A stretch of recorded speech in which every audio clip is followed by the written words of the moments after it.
मैं थोड़ी देर के लिए ऐसा लग रहा था कि नाचना चाहिए। मैंने आप लोग इतना अच्छा बजा रहे थे, इनके लिए जोरदार तालियां बजा दें।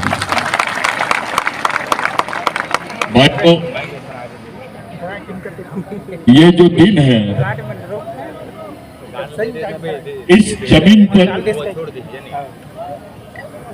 आज से नहीं बना रहे हैं। आपने गायता लिखे थे, आप लोग नाम सुने होंगे जंगो रायता। गायता केवल गांव बसाने वाला आदमी नहीं है, वो गांव को सुरक्षित रखने वाला आदमी भी है। वो होता है गायता। मेरे लिए, आपके लिए, हम तमाम आदिवासी भाइयों और गैर आदिवासी भाइयों के लिए ये बहुत महत्वपूर्ण दिन है। मेरे को ऐसा महसूस हो रहा है कि मैं समाज की अदालत में बात कर रहा हूं, मैं समाज के बीच में बात कर रहा हूं। ये हमारी समाज की जन अदालत है। आप लोग ताली मत बजाओ। ये हमारी जन अदालत है, हमारी सामाजिक पंचायत है। हमारे सामने बहुत बड़ी बड़ी असुविधाएं हैं, बड़े बड़े प्रश्न हैं, तकलीफें हैं। हमारे समाज का दर्द जो है इस देश में कोई नहीं सुन रहा है। इस देश की पहली महिला, इस देश का सर्वोच्च पद आदिवासी महिला के पास में है। इस देश की राष्ट्रपति आदिवासी महिला है, लेकिन उसके मन में इतनी दहशत है कि वो आदिवासी दिवस पर आदिवासियों को आदिवासी संबोधित नहीं कर पाई। वो आपको आदिवासी बोलने के लायक नहीं है। वो डर रही है, यहां के आरएसएस के विचारों से डर रही है। एक राष्ट्रपति महिला, वो भी आदिवासी, और आदिवासी दिन पर ही तुमको आदिवासी नहीं बोल रहे हैं। इससे ज्यादा बड़ा मजाक इस देश में कुछ नहीं हो सकता। अब देश आदिवासियों का था, आदिवासियों का है और आदिवासियों का ही रहेगा। इसको कोई दूसरा राष्ट्र नहीं बना सकता है, क्योंकि इस जल जमीन जंगल के सही हकदार आदिवासी है। 45 साल के बाद, यानी 60 साल के बाद में भारत के सर्वोच्च न्यायालय ने माना कि आदिवासी इस देश का प्रथम नागरिक है और उसे इस देश का मूल मालिक होने का सम्मान मिलना ही चाहिए। और ये सम्मान देने का कर्तव्य भारत के प्रत्येक नागरिक का है, ऐसा सुप्रीम कोर्ट ने बोला। 2011 में, थोड़ा पानी लाना पड़ा, 2011 में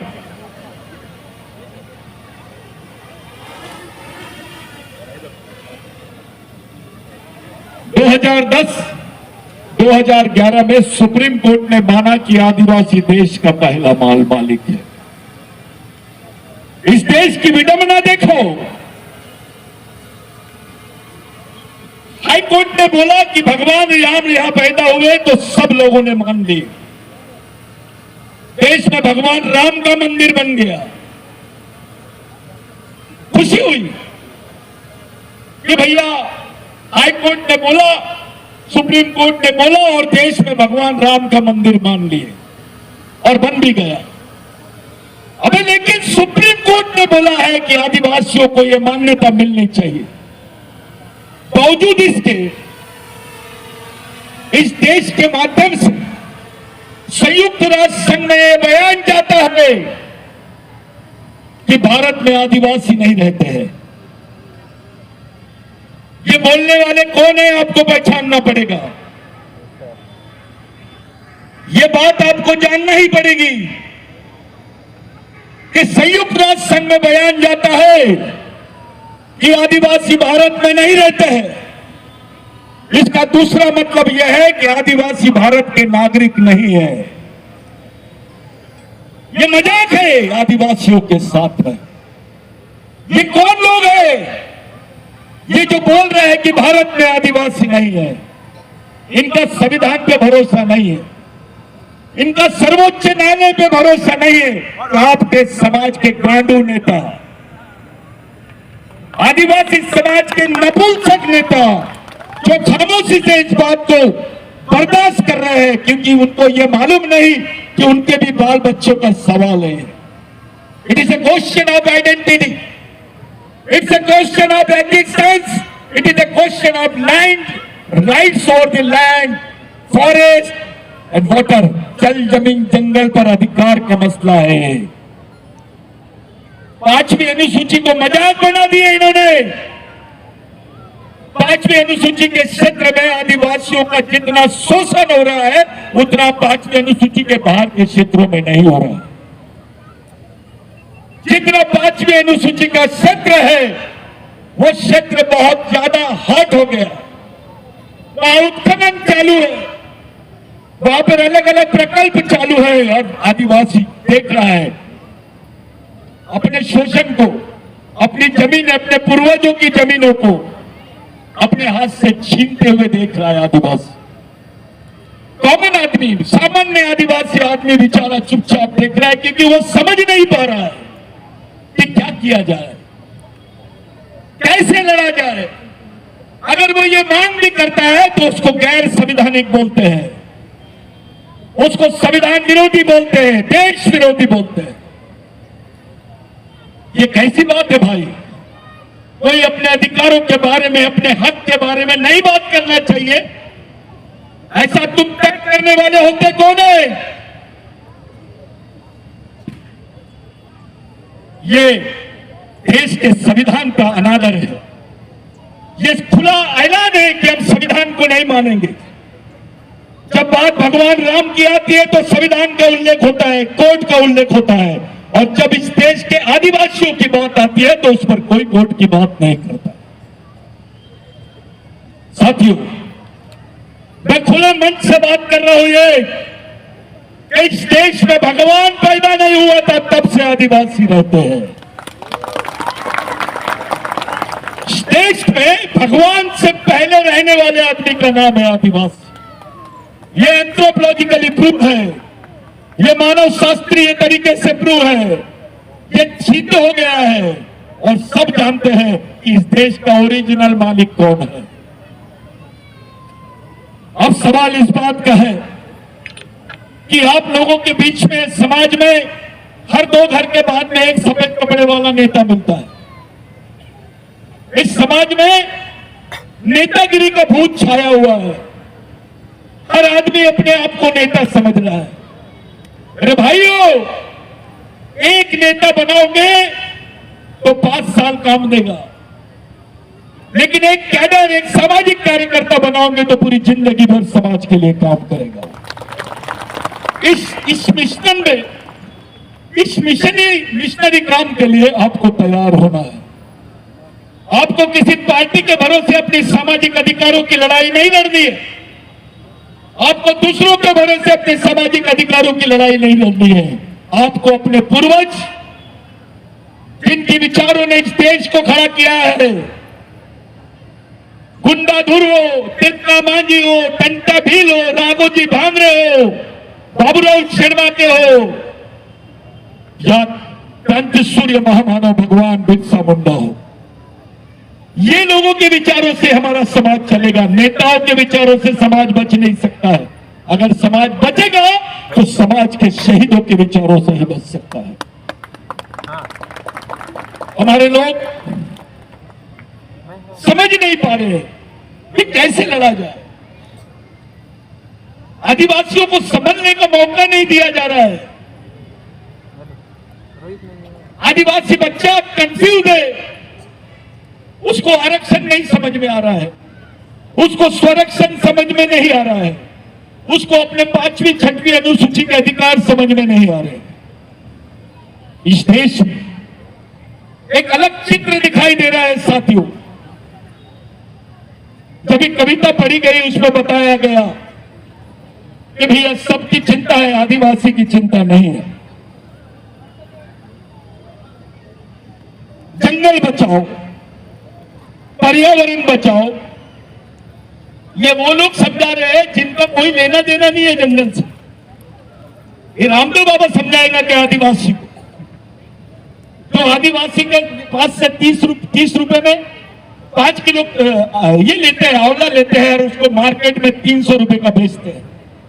एक बोतल 300, ये राष्ट्रीय संत हो सकते हैं? ये आदिवासियों को समझाएंगे। अबे आदिवासी आदमी अगर किसी चीज की दवाई देता है तो पैसे नहीं लेता,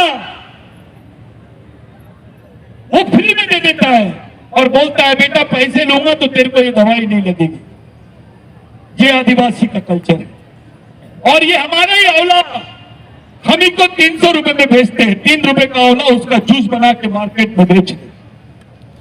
आदिवासी को वन संपत्ति का लूट, यानी जल में जंगल में जो संपदा है उसकी खुली लूट, हमारे जमीन के अंदर जो वन संपदा है, जो खनिज है उसकी खुली लूट, जो पर्यावरण है उसकी खुली लूट, और उसमें से कार्यक्रम चलाते हैं जंगल बचाओ, पर्यावरण बचाओ, जंगली जानवर बचाओ। अबे इन तीनों को किसने बचाया है? इन तीनों को बचाने वाला कौन है? आदिवासी है। लेकिन आदिवासी बचाओ नहीं बोलते हैं आप। क्या बात है? आपको जंगल चलता है, पर्यावरण चलता है, शेर चलता है, सुअर चलता है, आदिवासी नहीं चलता। ऊपर से आपको वनवासी बोल रहे हैं। ये वैचारिक षड्यंत्र है साथियों। पहले आदिवासियों को मूल निवासी, फिर आदिवासी, अभी वनवासी, 5 साल बाद स्वर्गवासी। ये कार्यक्रम है। आपकी पहचान को, आपके अस्तित्व को ये नकारा जा रहा है। हमारी आने वाली पीढ़ी जिंदा कैसे रहेगी? छत्तीसगढ़ के, मैं आपको स्पेशली पूरे समाज की पंचायत में बोल रहा हूं साथियों, मैं एक भी बात छूट नहीं बोल रहा हूं। मैं अपने पूर्वजों की कसम खा के बोल रहा हूं कि जो मैं बोल रहा हूं वो समाज के सामने एक बयान नहीं, सच्चाई है। अपने लोग पूरे छत्तीसगढ़ में हर 3 घर के बाद में आदिवासी परिवार जो है मजदूर है। हर 3 परिवार के बाद में एक आदिवासी परिवार मजदूर है। यानी छत्तीसगढ़ में 25 से 50% आदिवासी जो है वो मजदूरी का काम करते हैं। वो नागपुर आते हैं, बड़े बड़े शहरों में जाते हैं, बेचारे गड्ढा खोदने का काम करते हैं। अब तो गड्ढा खोदने की भी मशीन निकल गई है। तुमको वो भी काम नहीं मिलेगा, तुम जिंदा कैसे रहोगे? इस देश में लैट्रिन साफ करने का काम भी सरकारी काम का हिस्सा है, लेकिन गड्ढा खोदने का काम सरकारी काम का हिस्सा नहीं बना। इसकी कोई पोस्ट ही नहीं। आपको वो काम भी नहीं मिलेगा। आपके बच्चे को आरक्षण खत्म, प्राइवेटाइजेशन हो रहा है। हमारी अगली आने वाली पीढ़ी को जिंदा रखने के लिए हम क्या बात करेंगे? कौन सी मांग को लेकर लड़ेंगे आप? आपके बच्चों को जिंदा कैसे रखोगे, इस पर बात करो। एक तरफ सरकार बोलती है इस देश में आदिवासी नहीं रहते, दूसरी तरफ आपके आरक्षण के साधन बंद, नौकरियां बंद। आपका बच्चा करेगा क्या पढ़ लिख के? इसके बारे में नेताओं ने बताना चाहिए। मेरे को ये फिक्र नहीं है कि हमारी जमीन जारी है, हमारी जमीन छीन रहे हैं। ये तो चालू है क्योंकि सत्ता उनके पास है। वो सत्ता का कैरेक्टर होता है, उनकी मनमर्जी से वो लोग पूरे कॉर्पोरेट को आदिवासियों की जमीन बेच सकते और बेचना चालू है। लेकिन सवाल यह है, ये आदिवासी समाज कैसे बचेगा? मैं इस पर बात करने आया हूं कि हमारा जो समाज है ये कैसे बचेगा, किस तरीके से बचेगा, इस पर चर्चा कब करोगे तुम? साथियों, प्रस्तावित इतिहास का पन्ना बन जाएगा। यहां जितने पढ़े लिखे लोग हैं, समझदार लोग हैं, अगर आप स्तर को इतिहास बनने देना नहीं चाहते हो तो आज से समाज के लिए काम करो। अरे तुम्हारी पहचान है, तुम्हारी पहचान के साथ तुम्हारा अस्तित्व है, जल जमीन जंगल पे तुम्हारे अधिकार है। किसके भरोसे? कौन सा भगवान ने दिया? अगर बस्तर में गुंडाधुर का आंदोलन नहीं होता तो तुम्हारे हिस्से में 2 एकड़ 4 एकड़ 5 एकड़ जमीन नहीं आती, तुम इस देश के मालिक नहीं बनते, जमीन के मालिक नहीं बनते। तब तो कोई आरक्षण नहीं था संविधान बनने के पहले, तब किसी टाइप की कोई सुविधा नहीं थी। जिंदा रहने का एकमात्र साधन था जमीन, और ये जमीन देने वाले भगवान का नाम है बस्तर में गुंडाधुर। ये भगवान है आपका। मैं आपसे पूछता हूं, सबके रिकॉर्ड जाके चेक करो, कौन से नेता ने, कौन से राजा ने तुमको जमीन दिया? ये जमीन किसके आंदोलन से तुमको मिली? तुम्हारे बाल बच्चों के बदन पे कपड़े आए। तुमको पहले क्रिमिनल ट्राइब बोलते थे, गुनहगार जमात। आदिवासियों को मारने पर किसी पे सजा नहीं होती थी, किसी पे एफआईआर नहीं होता था। वो क्रिमिनल ट्राइबल बिल बस्तर की याद दिलाता है। साथियों, ये जो आपके हिस्से में जमीन आई, आप अपने घर जाओ, पूछो, किसी से भी रिकॉर्ड निकालो, ये जमीन किसने दिया? ये लोग वो लोग हैं, टंटा भील, बिरसा मुंडा, राघोजी भांगरे, बाबूराव शर्मा के, भगवान बिरसा मुंडा, तिलका मांझी, ये वो लोग हैं जो तुम्हारे लिए शहीद हुए। जीसस क्राइस्ट को सूली पे चढ़ाए थे तो लोगों ने उसको भगवान की उपमा दी। अरे आदिवासियों के शहीदों को तो फांसी पे चढ़ाया गया डायरेक्ट, और वो हंसते हंसते चढ़ गए समाज के लिए। इतनी बड़ी चीज है समाज। अपने जीवन से ज्यादा उन्होंने समाज को महत्व दिए। अगर ये मरते नहीं तो हम जिंदा नहीं रहते। आज ये शहीद नहीं मरते तो हम जिंदा नहीं रहते। आज जो भी हमारा अस्तित्व है वो इन शहीदों के भरोसे है, और यही हमारे सच्चे भगवान है। इनके विचारों से समाज चल सकता है, क्योंकि इन्होंने अपने जीवन से ज्यादा महत्व समाज नाम की चीज को दी। साथियों, आदिवासियों के लिए समाज भगवान से बड़ी चीज है। भगवान से बड़ी चीज, भगवान बहुत छोटी चीज है समाज के साथ। क्योंकि आपका अस्तित्व, आपकी पहचान, आपका जीवन, ये केवल समाज पर निर्भर है। अपने नाम से थोड़े देर के लिए आदिवासी निकाल लो, आपको अपने आप को थोड़े देर के लिए बोलो कि मैं आदिवासी नहीं हूं, आपकी औकात पता चल जाएगी इस देश में आप कौन हो। मोदी जी बोल सकते हैं मैं प्रधानमंत्री हूं, मैं इस देश का प्रधानमंत्री हूं, लेकिन हमारा भाई लंगोटी वाला, जिसके पेट में रोटी नहीं है, पहनने को कपड़े नहीं है, वो फटी लंगोटी वाला खड़े होकर बोल सकता है, मोदी जी जिस देश के आप प्रधानमंत्री हो उस देश का मैं मालिक हूं।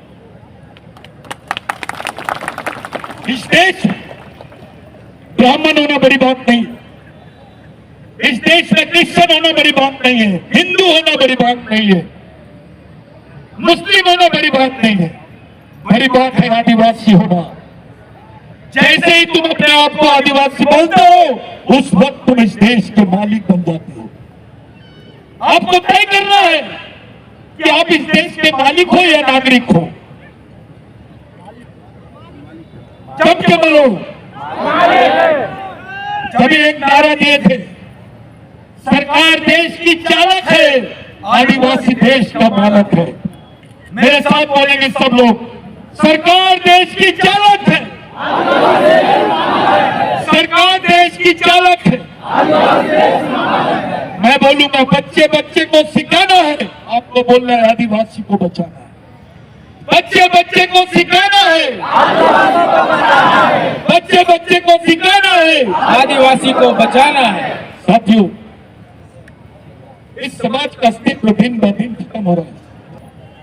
और पेन यानी सिर्फ पेन देव नहीं, पेन शब्द भगवान से भी बड़ा शब्द है।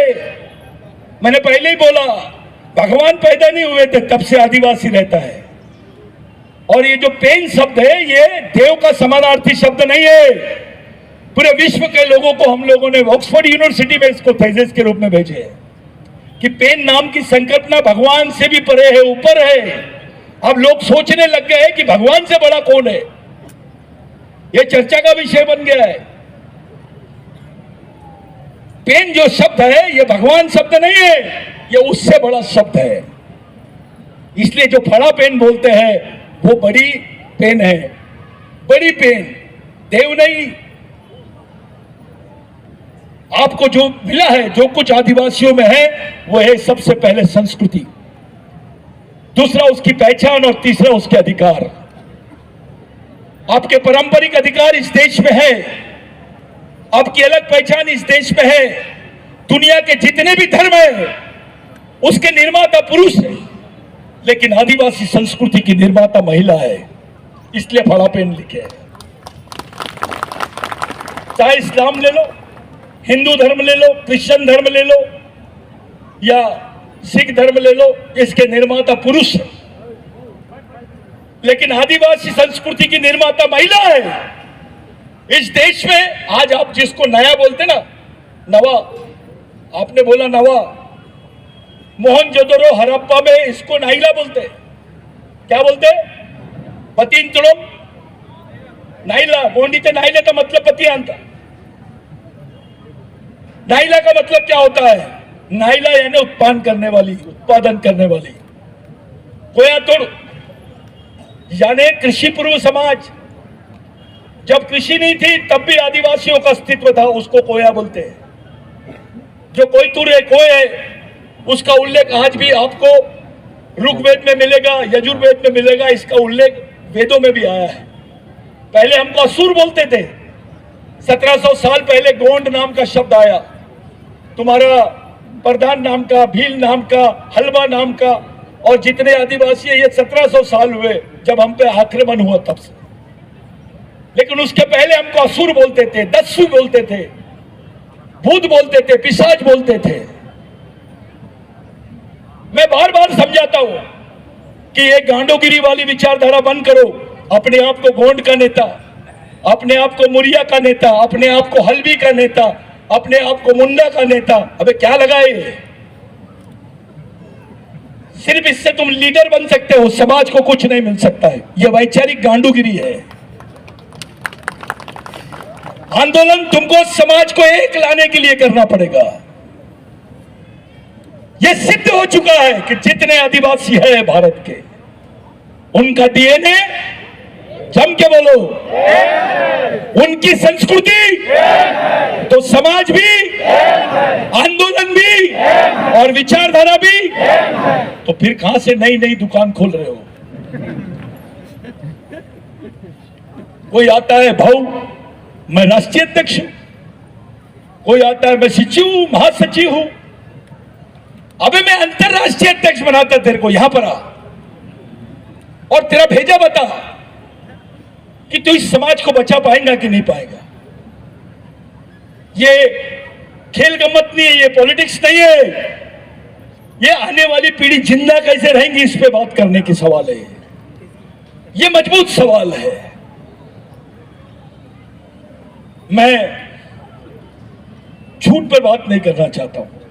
सच बोलो, सच समझो, वास्तविकता में जियो, तो समाज के सामने सही सिद्धांत जाएगा।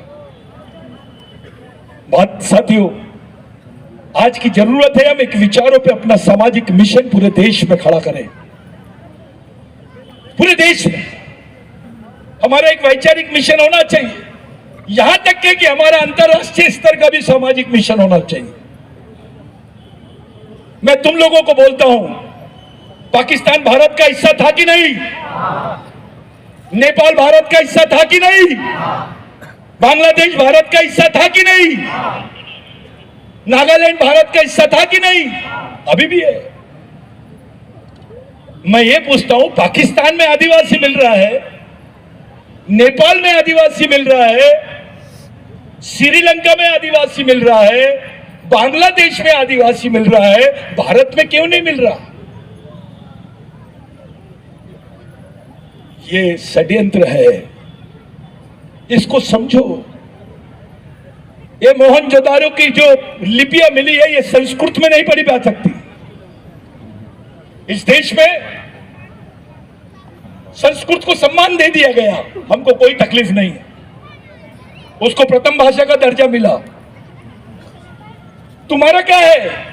तुम्हारी बोली भाषा जो संस्कृत आया नहीं था उसके पहले से इस देश में है, उसको कौन सी भाषा का दर्जा देंगे आप? ये आप लोगों को समझना पड़ेगा। हर आदमी का एक अलग मकाम, अपने आप को श्रेष्ठ दिखाने के चक्कर में इस देश में सब लोग अपने अपने तरीके से वंशवाद की विचारधारा को फैला रहे हैं। आदिवासियों के सामने प्रश्न यह है कि वो अपनी संस्कृति को कैसे बचाए। आदिवासी के सामने प्रश्न यह है अपने अधिकारों को कैसे बचाए, अपने आप को कैसे बचाए, अपने आने वाली पीढ़ी को कैसे बचाए। मणिपुर ने साबित कर दिया कि इस देश का दृष्टिकोण आदिवासियों की तरफ देखने का क्या है। महिला राज्यपाल थी मणिपुर की, महिला राष्ट्रपति है देश की, और आदिवासी महिला को खुलेआम दंगा घुमाया जा रहा है। उसको भरे चौक पे गोली मार दी। कौन से समाज के साथ में हुआ ऐसा? अचानक आदिवासियों के साथ में कैसा हुआ? इस पर भी चर्चा करो। इस देश के कॉर्पोरेट्स, इस देश के पूंजीपति लोग, उसमें आदिवासी भी शामिल है, ये उनकी दलाली कर रहे हैं। नेता का पहला नंबर लगता है। तुमके दिमाग में ऐसा मत सोचना छत्तीसगढ़ आदिवासी राज्य है तो होना चाहिए नागपुर से दिल्ली जाने वाली यानी ट्रेन का नाम गोंडवाना एक्सप्रेस रख दिए तो गोंड फ्री में जाएगा क्या? ये चॉकलेट दे रहे हैं आपको। हमको आदिवासी राज्य नहीं होना, आदिवासियों का राज्य होना, इसमें बहुत फर्क है। आपका नाम का कोई बात कर लिया, छत्तीसगढ़ आदिवासियों का है, सब बोलते हैं आदिवासी राज्य है। यहां पे सबसे दयनीय हालत आदिवासियों की है। बेचारे 8 महीना घर में नहीं रहते हो, उनके बाल बच्चे क्या पढ़ते होंगे दूसरे प्रदेश में जाकर। वो जाते हैं, उनके साथ क्या क्या अन्याय होता है आपको मालूम है? हमारी मां बहनों के साथ रेप होता है, ठेकेदार लोग रेप करते हैं, उनको मजदूरी नहीं मिलती है, उनका खाना भी पेट भर के नहीं खा सकते तो शाम में मंदिर के सामने भीख मांगते हुए दिखाई देते हैं। मजदूरी करने पर भी उसका पेट नहीं भर रहा और इतने मजबूर हो गए कि भीख मांगने के लिए तैयार है अपने बाल बच्चों का पेट पालने के लिए। कौन से समाज की ऐसी अवस्था है भाई? कौन से समाज की? डॉक्टर बोलता है सबसे ज्यादा आदिवासी मर रहे हैं। जितने कुपोषित क्षेत्र है जहां खाने को नहीं मिलता है वहां ये लोग ब्लड बैंक के कैंप्स लगाते हैं, जिसको रक्तदान शिविर। रक्तदान शिविर के आड़ में आदिवासियों का खून लेके उसको इंटरनेशनल मार्केट में बेचने का षड्यंत्र चालू है। मैंने पूछा कि भाऊ ये अचानक इतना यहां पर ब्लड कैंप भाऊ ऐसा होते रहता है? बोले महीने 2 महीने में। मतलब हर 2 महीने में देते ब्लड? हाँ। बोले क्या करेंगे, जो 850 रुपए मिलते हैं एक बोतल खून देने के, उसी में हम अपने बच्चों का राशन ला लेते बोले और महीना भर खा लेते। भाऊ बोले काम तो नहीं है। डॉक्टर बोलता है खाना खाएगा तो खून बनेगा, लेकिन इस देश की सत्ता आदिवासियों को बोल रही है खाना होना तो खून देना पड़ेगा। डॉक्टर बोल रहा है खाना खाएगा तो खून बनेगा, व्यवस्था बोल रही है देखो खाना होना तो खून देना पड़ेगा। ऐसी अवस्था देश में कौन से समाज की है बताइए? कौन नेता बनना चाहता है आदिवासियों का? चलो सामने आओ, इस समाज की बागडोर को समझो, इस समाज के प्रश्नों का अध्ययन करो, इस समाज के दर्द को समझो और सामाजिक जीवन समर्पित करके इसका नेतृत्व करो। सब आओ। आपको पार्टी की ज्यादा चिंता है, तो पार्टी तो अभी पैदा हुई।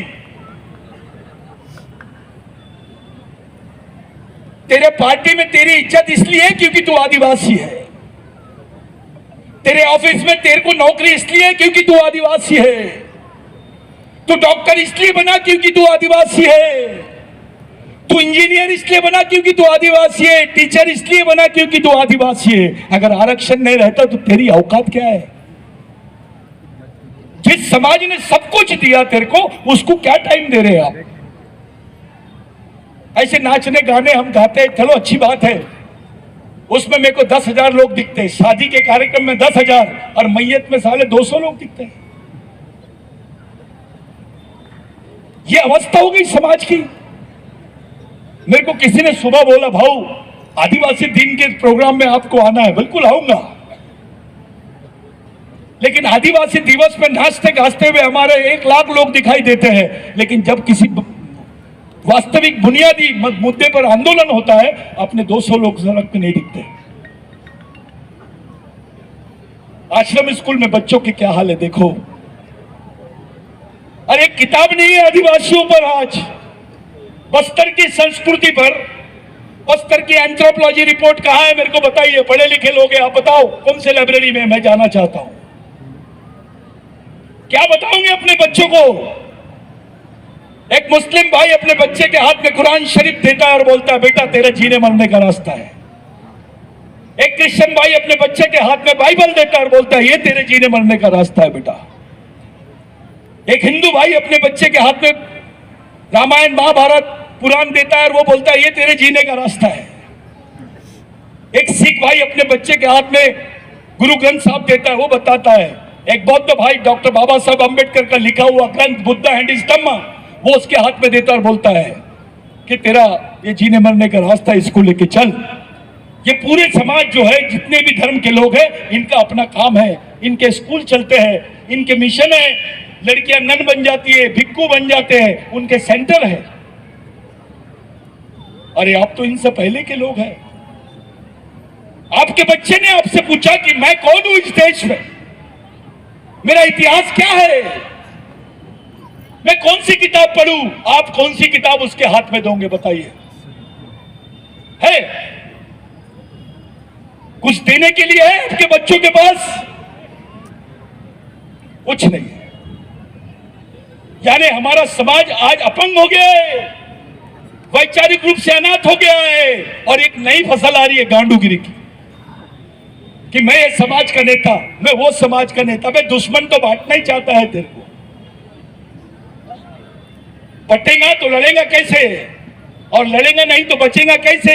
बचेगा नहीं तो जिएगा कैसे? समाज को एक नई दिशा, एक सामाजिक शिक्षण की दिशा हमको देने की जरूरत है। अगर वो नहीं करेंगे हम, तो आने वाले समय में हमारी जनरेशन हमको माफ नहीं करेगी। सब कुछ छीन लिए हमसे। याद रखना, ये हमारी अंतिम पीढ़ी द्वारा अंतिम पीढ़ी को बचाने के लिए लड़ी जाने वाली अंतिम लड़ाई है। अगर ये लड़ाई हम हार गए तो इस देश से आदिवासियों का नामो निशान खत्म हो जाएगा। इस देश में षड्यंत्र चल रहा है आदिवासी मुक्त भारत बनाने का। मेरे शब्दों पे ध्यान दो, आदिवासी मुक्त भारत। इनको प्रकल्प चाहिए तो आदिवासी की जमीन होना, रेलवे बनाना है तो आदिवासी की जमीन होना, माइनिंग करना है तो आदिवासी की जमीन होना, तुमको फॉरेस्ट के वो बनाना है, रिजोर्ट्स और वो सब संग्रहालय बनाना है तो आदिवासी की जमीन होना। भाई तो दूसरों के पास जमीन नहीं है क्या? अदानी से लेना, अंबानी से मांगना। उनके पास जमीन इसलिए नहीं है कि अदानी और अंबानी इस देश के मालिक नहीं, अपन है। ये जमीन हमारी मां है। हमारे पूर्वजों ने इस जमीन में उनका खून सिंचा हुआ है। ये बस्तर कोई आज का नहीं है। ये मोहनजोदारो हड़प्पा से जब हमको भगाया गया, तब से आए 2000 साल के पहले का भी इतिहास बस्तर में मिलता है। There is a human life before 2000 years in Bastar. तो बस्तर में दावा कौन कर सकता है? पूरे देश के आदिवासियों की निगाह जो है बस्तर के आदिवासियों पर है, क्योंकि ये आदिवासियों का दिल बसता है बस्तर में। यहां उनकी संस्कृति बसती है, यहां उनकी पहचान बसती है। जो बच्चे आज बजा रहे हैं ये बाजा, ये बच्चे जो नाचे आज देख रहे हो, ये ओरिजिनल है, ओरिजिनल है। ये एक उदाहरण देता हूं। आदिवासी की महिला गरीबी से बदन झांकती है, पहनने को साड़ी नहीं रहती है, एक साड़ी के 2 टुकड़े करते हैं और पहनते हैं। सच्चाई है कि नहीं? और उसका बदन दिखा तो ये कमीने अपने भी नेता शामिल है उसमें, बोलते हैं ये तो संस्कृति है, आदिवासियों की संस्कृति है। उसका बदन गरीबी की वजह से दिख रहा है, वो नहीं सोच रहे, वो सोच नहीं रहे, वो मजबूर है, उसके पास कपड़े नहीं है, ये नहीं सोच रहे, और उसको संस्कृति बोलते हैं। और माधुरी दीक्षित अगर बदन दिखाए तो उसको सभ्यता बोलते हैं। वाह! शाहरुख खान के पैर में दर्द होता है, आमिर खान के पेट में दर्द होता है, संजय दत्त के सर में दर्द होता है तो पेपर में आ जाता है। आदिवासियों की गर्दन भी काटी जाती है तो पेपर में नहीं आता है। आदिवासियों को रातों रात गांव से हटा दिया जाता है तो पेपर में नहीं आता है।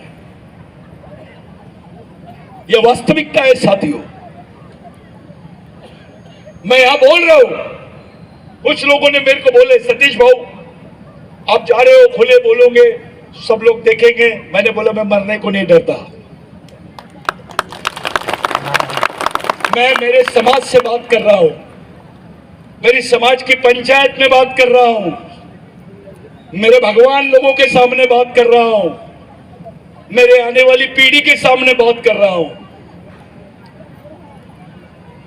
ये जो दहशत हमारे लोगों के दिमाग में बैठाई गई है, उस दहशत से बाहर निकलो, एक सामाजिक दबाव खड़ा करो, कानून की अच्छी जानकारी लो, प्रशिक्षण शिविर शुरू करो, संविधान में जहां जहां हमारे अधिकारों का उल्लेख है उसको समझो, जहां जहां विशेष अधिकार दिए गए उसको समझो, गवर्नमेंट के क्या जवाबदारियां उसको समझो और उस पर डिबेट करो और आगे बढ़ो।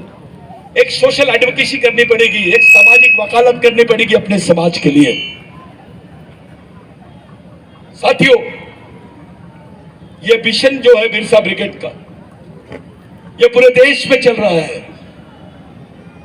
पूरे देश में अलग अलग राज्यों में, देश के 18 राज्यों में इसका काम शुरू हुआ है और देश के 2000 जनजातियां इससे जुड़े हुए हैं।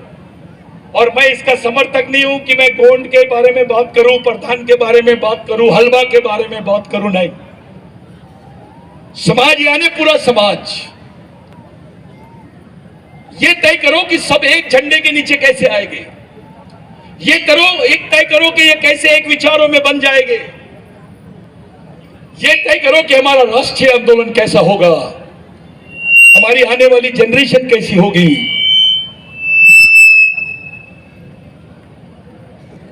ये तय करने का समय है साथियों। जिन लोगों ने मेरे को बुलाए, बात तो बहुत करना चाहता था मैं आपसे। मेरे को ऐसा लगा था कि ये कार्यक्रम अगर 12 बजे 1 बजे शुरू होता तो मैं 4 घंटे तक बोलता। मेरे को जाने की तैयारी करना है और अब सुनने के लिए मत तैयार रहो, समझने के लिए तैयार रहो और करने के लिए तैयार हो जाओ। बिरसा मुंडा ने बोला था कि समाज आर्थिक रूप से गरीब रहेगा चलेगा, लेकिन विचारों से गरीब नहीं रहना चाहिए। जो समाज विचारों से गरीब रहता है वो गुलाम पैदा होता है और गुलाम ही मर जाता है। हमको गुलाम मरना नहीं है, हमारी आने वाली पीढ़ी को गुलाम नहीं बनाना है। हम इस देश के मालिक थे, हैं और रहेंगे। हम इस देश के संविधान की रक्षा अगर कोई कौम कर सकती है देश में, केवल आदिवासी कर सकता है। और यह सच्चाई है आदिवासी कि अगर आदिवासी जिंदा रहेगा तो इस देश की मूल संस्कृति, मूल भारतीय संस्कृति जिंदा रहेगी। जिस दिन आदिवासी खत्म हो जाएगा, भारत की ओरिजिनल संस्कृति खत्म हो जाएगी। मानव शास्त्र में क्या पढ़ाते हैं? आदिवासियों के बारे में पढ़ाते हैं। समाज शास्त्र में क्या पढ़ाते हैं? आदिवासियों के बारे में पढ़ाते हैं। अभी अभी नया आ गया कि कुछ भगवानों के बारे में जबरदस्ती पढ़ा रहे हैं। साथियों, जिस परिस्थिति से हम लोग गुजर रहे हैं उस परिस्थिति का आकलन घर जाके करना।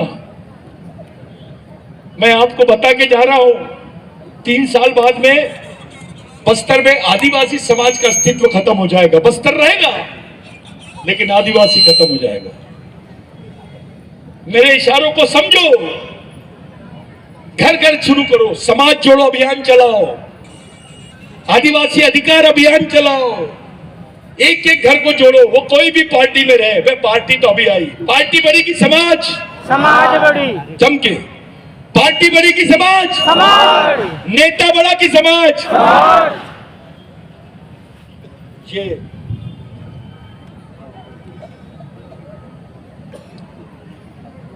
न मैं हली जाऊंगा अभी थोड़ी देर में। तो ये जो बात है, समाज सर्वश्रेष्ठ है। टंटा भील मरते वक्त बोले, उनको पूछे तेरी आखिरी आरजू क्या है, तो बोले मैं अपने भगवानों को देखना चाहता हूं। तो अंग्रेज आए, उसके पास में रामायण महाभारत सब रख दिए। टंटा भील बोला मैं इसकी बात नहीं कर रहा हूं, जिनके लिए मैंने अपना पूरा जीवन दिया है, मैं उन भगवानों को देखना चाहता हूं। लाखों की जनसंख्या थी जबलपुर जेल में, और टंटा भील की परिवार के लोगों को खड़ा किए। 19 साल तक के अपने परिवार को देखा नहीं था उसने। 19 साल तक के इतने लंबे समय तक अंग्रेज, जमींदार और उच्च वर्णियों के खिलाफ में संयुक्त लड़ाई लड़ा। यहाँ के उच्च वर्णियों ने हमेशा आदिवासियों के खिलाफ में षड्यंत्र रचे, अंग्रेजों का साथ दिया। ये इतिहास है। आदिवासियों को अकेले किए, यहाँ के छोटी जाति के लोगों को अकेले कर डाले, और वो हमको बता रहे राष्ट्र क्या होता है। वे आदिवासी को मत बताओ। इस देश की 70% लड़ाई आदिवासियों ने लड़ी है। 70%। इसके प्रमाण है। वैसे देखा जाए तो हर परिवार को स्वतंत्र सेनानी का सर्टिफिकेट मिलना चाहिए। हमारे लोग तबाह हो गए, हमको स्वतंत्र सेनानी का सर्टिफिकेट नहीं मिला, लेकिन जिन्होंने उंगली भी नहीं कटाए उनको स्वतंत्र सेनानी की सर्टिफिकेट दी गई। हमारी हिस्से में क्या आया भाई? भूख, गरीबी, मौत। मैं नक्सली आंदोलन का समर्थक नहीं हूं, मैं गैर संवैधानिक आंदोलन पे भी बात नहीं करता, लेकिन एक बात बताना चाहता हूं कि अपनी सामाजिक व्यवस्था को टिका के रखे बगैर आपके पास कोई पर्याय नहीं है। आप इस देश के पहले नागरिक हो, बावजूद इसके इस देश में हिंदू पर्सनल लॉ है, मुस्लिम पर्सनल लॉ है, क्रिश्चियन पर्सनल लॉ है, आदिवासी पर्सनल लॉ नहीं है। आपके लिए कानून भी नहीं है, आपके कस्टमरी लॉ को मान्यता नहीं दे रहे हैं। सुप्रीम कोर्ट का कोई जजमेंट आदिवासी कस्टमरी लॉ को डिफाइन नहीं किया। अभी 2023 में गवर्नमेंट ने, केंद्र सरकार ने एक बिल बनाई थी, वन सुरक्षा संवर्धन अधिनियम 2023, जिसमें आदिवासियों की जमीनों को कॉर्पोरेट्स को देने का इन्होंने प्लानिंग किया था। कोई बात नहीं किया। मैं गया, मेरे को कुछ लोग समझाए मत जा, तेरे को मार देंगे। मैंने बोला हम वैसे ही मरे हुए लोग हैं, और हमारे शहीदों से हमको एक ही प्रेरणा मिली है, बेटा जियो तो शान से और मरो भी शान से। हमने पिटीशन डाले सुप्रीम कोर्ट में, गवर्नमेंट को पार्टी बनाया, आज सुप्रीम कोर्ट में वो जजमेंट स्टे हुआ है। नहीं तो कम से कम 4 करोड़ आदिवासी विस्थापित हो गए रहते जंगल से, वो कानून से। आपको आपके इतिहास के साथ खत्म करने का षड्यंत्र रच दिए थे। मैं किसी जाति विशेष पे बात नहीं करता। कुछ लोग मेरे को बोले भाऊ एक विशेष जाति का यहाँ पर बहुत बड़ा ये है, मैंने बोला नहीं। कुछ ब्राह्मण साथी भी थे जो ईमानदारी से आदिवासियों का साथ दिए, कुछ क्रिश्चियन साथी भी थे जो आदिवासियों के लिए लड़े, कुछ मुस्लिम साथी भी है जो आदिवासियों के लिए ये साथ दिए। आदिवासियों ने कभी किसी के साथ भेदभाव नहीं किया, ना वो किसी धर्म को भेदभाव तरीके से देखता है ना आदमी को। हमारे घरों में कोई जात नाम की और भेदभाव नाम की कोई व्यवस्था नहीं है। हमारा फड़ा पेन, हमारी फड़ा पेन ही बहुत खतरनाक है। हम आदिवासी संस्कृति को मानते हैं। हमारे यहाँ माँ का स्थान भगवान से बड़ा है। हम यहाँ के पेड़ पौधे पहाड़ सब लोगों को पूछते हैं, इनको मान्यता देते हैं, इनका सबसे ज्यादा आदर करते हैं। और जो हमारा पेन है वो भगवान से पहले का पेन है, जिस पर बात करना अभी उचित नहीं है। किसी दिन कैडर में बैठेंगे। मेरे लिए पूरे बच्चों का, लड़कियों से विनती है, जो लड़कियां फेल हो गई है, 10वीं 12वीं छोड़ दिए, उन्होंने कुछ हुनर सीखो, अपना पेट पालो। पहले इस लायक बन जाओ कि खुद का पेट पाल सको, फिर शादी करना। लड़कों ने भी कर लेने का वही काम, पहले अपना जिंदा रहने का साधन ढूंढो। और कोई लड़का कोई लड़की सब लोग समान रह के एक दूसरे के भाई दोस्त जैसे रहो। अपने आदमी को अपन सम्मान नहीं देंगे तो कौन देगा? आदिवासी सुनने के बाद सामने वाले का दिमाग काम करना बंद कर देना चाहिए। वो इंप्रेशन आदिवासियों का होना चाहिए।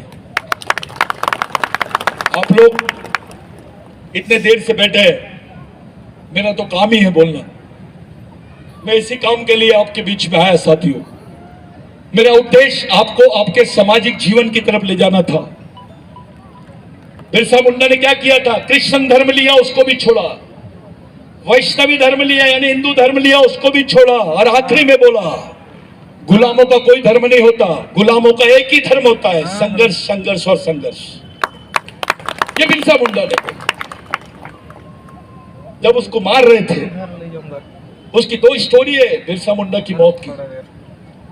एक स्टोरी ऐसी है कि उसको फांसी दे दिए, पॉइजन दे दिए। और दूसरी स्टोरी ऐसी है कि रात भर जैसे बकरा काटते उसके बाद उसकी चमड़ी निकालते हैं, वो चमड़ी निकाली गई रात भर और खून निकलते रहा। और उससे एक सिग्नेचर करवा रहे थे कि बोल, तू इस देश का आदिवासी नहीं है, तू यहां का मूल मालिक नहीं है। बिरसा मुंडा रात भर तड़पते रहा। आखिरी सांस तक बिरसा मुंडा के एक ही शब्द थे, मैं आदिवासी था, आदिवासी हूं और आदिवासी मेरे खून का कतरा कतरा मेरे समाज की युवा पीढ़ी में जान फूकेगा। वो अपने अस्तित्व की लड़ाई लड़ेंगे, वो अपनी मालकियत की लड़ाई लड़ेंगे, वो अपने मानवता की लड़ाई लड़ेंगे, अपनी संस्कृति समाज और सभ्यता को जिंदा रखेंगे, देश को जिंदा रखेंगे। बिरसा मुंडा ने एक छोटी सी बात बोली थी एक फादर को कि आप तो धर्म का पाठ पढ़ाते हैं, अगर आदिवासियों को जिस दिन समझ लेंगे तो किसी चीज की जरूरत नहीं है। आदिवासी एक ऐसी संस्कृति है कि किसी भी धर्म का आदमी उसमें खुशी रहेगा, क्योंकि उसमें भेदभाव नहीं है। विश्व में सबसे बड़ी आज ताकत अगर कोई है, साइंटिफिक ताकत, वो आदिवासी संस्कृति है। ग्लोबल वार्मिंग में यूनाइटेड नेशंस में भी बोलने लग गए लोग, साइंटिस्ट बोलने लग गए, अगर इस देश के विश्व के पर्यावरण को, मानव जाति के जीवन को, प्राणियों के जीवन को अगर कोई चीज बचा सकती है तो वो आदिवासी संस्कृति है। साथियों, जाते जाते पढ़े लिखे लोगों के लिए एक इशारा करके जाता हूं। कुछ गलती होगी तो माफ कर देना। आपका भाई हूं, आपका बच्चा हूं। मैं एक समाज की अदालत में बात कर रहा हूं, ये सोच के बोल के जा रहा हूं। इन लोगों ने पहले एक्सपेरिमेंट किया आर्टिकल 370 का कश्मीर का, लेकिन इनकी नजर थी 71 और 72 पे। 371 और 300 किसके आर्टिकल है? ये 5वीं और 6वीं अनुसूची के आर्टिकल है। जो मणिपुर में हो रहा है, नॉर्थ ईस्ट में 7 सिस्टर्स बोलते हैं उसको, और जो बस्तर में हो रहा है, गढ़चिरौली, नंदुरबार, बाकी क्षेत्रों में नासिक, सह्याद्री बेल्ट, यहां जो हो रहा है ये 5वीं अनुसूची के क्षेत्र है। यहां पर भी वही जमीनी होना इनको। हमसे पूछो तो सही, हमको सहमति तो लो, हमारे साथ तो दो। हमको हिस्सेदारी तो दो। वन वे चल रहा है, वन वे। ये समझो, आप लोग अपने अधिकारों के लिए, संविधान के लिए और अपने सामाजिक जीवन के लिए, अपने आने वाली पीढ़ी के लिए क्या कर सकते हो, इस पर बात करो। इसमें समाज का पढ़ा लिखा आदमी, कर्मचारी, अधिकारी, नेता, ये समाज के गॉड है। गॉड यानी जीओडी गॉड, गॉड यानी भगवान। G for guardian, O for owner, D for driver. पालक, मालक और चालक। किसी ने तुमसे पूछा, एक गाड़ी का भी चालक पालक मालक रहता है, किसी ने तुमसे पूछा आदिवासियों की चालक पालक मालक कौन है, क्या जवाब दोगे? क्या जवाब दोगे? जिस समाज में तुम जीते हो उस समाज के चालक पालक और मालक कौन है? कौन ले रहे तुम्हारी जवाबदारी? तो जो समाज का पढ़ा लिखा वर्ग है वही समाज को धोखा दे रहा है। जो गॉड होना चाहिए, जीओडी गॉड, वो उल्टा हो गया, डीओजी डॉग हो गया, वो कुत्ता बन गया। ये समझने वाली चीज है। जो समाज का हेडमैन था वो डेडमैन बन गया भाई। तो सब लोगों ने मिलकर, चाहे मजदूर हो, क्लास 1 ऑफिसर हो, नेता हो, मंत्री हो, संतरी हो, युवा हो, महिला हो, मजदूर हो, सब लोगों की जवाबदारी समाज के प्रति होती है। समाज सर्वश्रेष्ठ है, समाज के आगे सब समान। इस समाज नाम की संकल्पना, समाज नाम की परिभाषा, समाज नाम की चीज और समाज नाम की विचारधारा को आप लोग मरने मत दो। ये जिंदा रहेगा समाज तो आप जिंदा रहोगे, समाज सुरक्षित रहेगा तो आप सुरक्षित रहोगे, समाज जीवित रहेगा तो आपके अधिकार जीवित रहेंगे। भाई, आप अपने सामाजिक जीवन को, आने वाली पीढ़ी को कैसे निखार सकते हो, कैसे बचा सकते हो, इसकी तरफ गंभीरता से बात करो। समाज के लिए समझदार और ईमानदार आदमी की जरूरत है। वो समझदार है लेकिन ईमानदार नहीं है, क्या करोगे? ईमानदार है लेकिन समझदार नहीं है, क्या करोगे? बिल्ली का गूं न लीपने का पोतने का। बहुत अच्छा आदमी है, किसी के लेने देने में नहीं रहता है, सुबह उठता है और ड्यूटी जाता है, शाम को घर में आता है, इतवार के दिन मटन खाता है, दारू पीता है। बहुत अच्छा आदमी है, किसी के लेने देने में नहीं रहता है, अधिकारी है। अबे ये तो मरा हुआ आदमी है, ये जिंदा आदमी कहाँ है? समाज के प्रति क्या योगदान है उसका? समाज मरे हुए आदमी नहीं चलाते साथियों, समाज जिंदे लोग चलाते हैं, चाहे मजदूर हो, उसका भी बहुत बड़ा योगदान होता है। आज के दिन जिस त्योहार को आप लोग मना रहे हैं, वास्तविक भारत माता यानी आदिवासी महिला है, क्योंकि उसने उस चीज का शोध करी है कि चावल कैसे उगाया जाता है, गेहूं कैसे उगाया जाता है, ये आदिवासी महिला ने इसका शोध करी है। तो ये कोई काल्पनिक भारत माता की बात नहीं कर रहा हूं, वास्तविक भारत माता कौन है? लेकिन देश में ट्रेंड बहुत अलग है।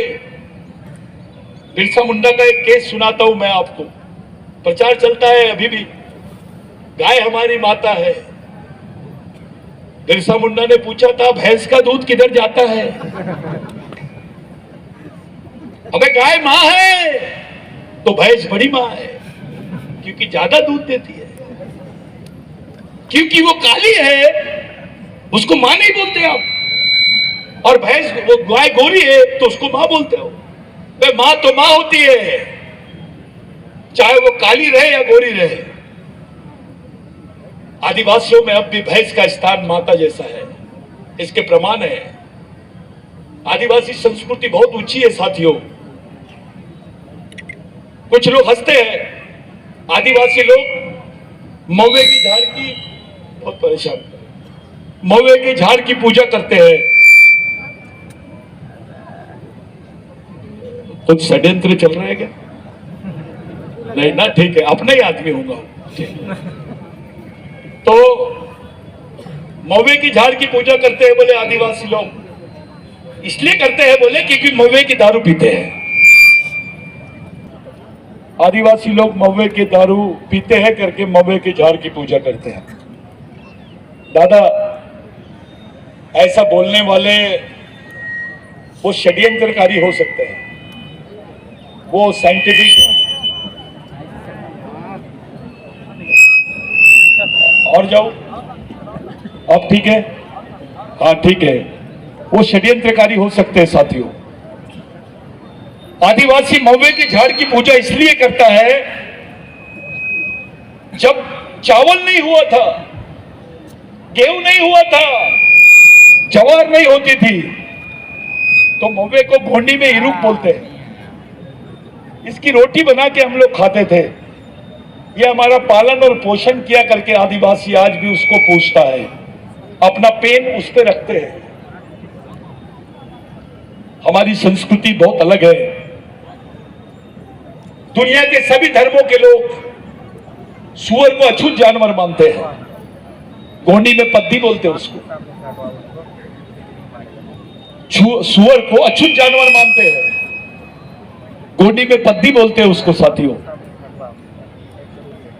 लेकिन आदिवासी संस्कृति में उसको नारायण पेन बोलते हैं। नारायण पेन उसको पूछते हैं। अगर एक सुअर जैसे प्राणी का भगवान जैसा स्थान हमारी संस्कृति में है, तो इंसान का कितना बड़ा स्थान होगा। आप लोग एक सही रास्ते से जा रहे हो भाइयों। शांतिपूर्ण तरीके से हमको अपने सामाजिक अधिकारों की तरफ जाना है, सामाजिक एकता की तरफ जाना है। पूरे बस्तर में गांव-गांव में सामाजिक बैठक शुरू होनी चाहिए। समाज जोड़ो अभियान चलाओ। इसके लिए किसी की जरूरत नहीं है आपको, आप खुद समाज के लोग हैं। आप कोई यहां अध्यक्ष पध्यक्ष नहीं, सभी अध्यक्ष जिसकी नीयत साफ है समाज के प्रति, जिसको लगता है मैं मेरा दायित्व पूरा करना चाहता हूं, वो व्यक्ति गांव छोड़ के अपने अपने रिश्तेदार गांव में जाके समाज को इकट्ठा करो। एक बार आदिवासी इकट्ठा हो गए यहाँ तो आरटी पार्टी कोई चिल्लर चीज है सब। तुम नेता को बोलोगे बैठ जा तो नेता सो जाएगा, अगर ताकत हमारी बड़ी बड़ी तो। एक जोक है, एक बस्तर के लोग रहते हैं, पढ़ लिख लेते हैं बढ़िया, बहुत बड़ी बन जाती भाई, उसका हस्बैंड भी उधर नौकरी पे लग जाता बंबई में, और वो बस्तर में रहती बेचारी, अपनी संस्कृति वगैरह पहले करती, लेकिन अब ऑफिसर से शादी हो गई तो बंबई चले गई। अब बंबई में गई तो आदिवासियों की जितनी सभ्यता थी, संस्कृति थी, जो नेम थे, सब भूल गई। वो आई नहीं 20 साल तक, बच्चे बच्चे हो गए उसके। अचानक वो घूमने के लिए बस्तर आई, और गांव में इधर अपने कुछ आदिवासी लोग बहुत परेशान थे बेचारे, कुछ चर्चा कर रहे थे कि भैया सब लोग यार, सबके कुत्ते बिकते हैं साले, लोग खरीद खरीद के कुत्ते लाते हैं, अपने गांव के कुत्ते क्यों नहीं बिकते हैं? तो वो थोड़ा दिमाग लगाते हैं, रामा और गोमा दिमाग लगाते हैं और बोलते हैं कि भैया इसकी दुम काट दो, इसके थोड़े कान काट दो, इसको डेंटिंग पेंटिंग करो और बाजार में रख दो। वो भाई आती है, कुत्ते को देखती है, वो दोनों रामा दो कुत्ते को लेके इधर रहता है, गोमा इधर दो कुत्ते को लेके रहता है। वो भाई आती है और बोलती है तो कितना बड़ा कुत्ता है, कितना अच्छा कुत्ता है, दो दो आंख है, दो दो नाक है, ऐसा वैसा करके पप्पी लेती है। तो वो जो गोमा है ना, वो उसको गुस्से से देखता रामा को। तो रामा पूछता बे मेरे तरफ क्यों गुस्से से देख रहा बे, क्या हो गया, मेरे तरफ तू किसको गुस्से से देख रहा है? बोले अबे वो मैडम को बता, बोले कुत्ते का मुंह इधर नहीं है उधर है करके। समझ गए? ऐसी हालत हो जाती है जिन्होंने संस्कृति को भूल गया। वो महादेव को भी ब्रह्मा विष्णु महेश बना दिए। जब आदिवासी था तो पहले नंबर का प्लेयर था, देव आदिदेव महादेव। जैसे आदिवासी संस्कृति को छोड़ा, ब्रह्मा विष्णु महेश तीसरे नंबर पे आ गया। ये लोगों ने भगवान को नहीं छोड़े। तुम कौन सी खेत कुमुली हो? आप लोग काफी समय हो गया, सब लोग मिशनरी काम करो, मिशनरी जीवन जियो, मेरा घर, मेरे बच्चे, मेरा समाज, मेरी मेहनत का कुछ पैसा समाज और सामाजिक मिशन के लिए दो। अपनी लड़ाई खुद लड़ो। दुख हमारा है तो लड़ाई भी अगर लड़ाई हमारी है तो संगठन भी संगठन हमारा है तो विचारधारा भी, तो उसके लिए त्याग भी। तो ये लड़ाई लड़ने की तैयारी कर दो। लेकिन लड़ाई का मतलब है तुम वैचारिक रूप से अपने समाज को पहले तैयार करो। हम लोग जीरो पर है। लोग बेवकूफ समझते हैं आदिवासियों को। कुछ भी कर दो, ये तो साले नपुंसक लोग हैं, इनके समाज में एकता नहीं है, इन समाज की महिलाओं के साथ कुछ भी करो, कोई कुछ नहीं बोलेगा। ऐसा लोगों के दिमाग में है।